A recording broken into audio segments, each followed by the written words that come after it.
أستغفر الله ربي من كل ذنب أذنبته عمدا أو خطأ سرا أو علانية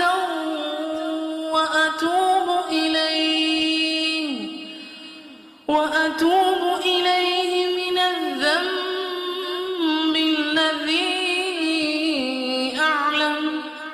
ومن الذنب الذي لا أعلم إنك أنت علام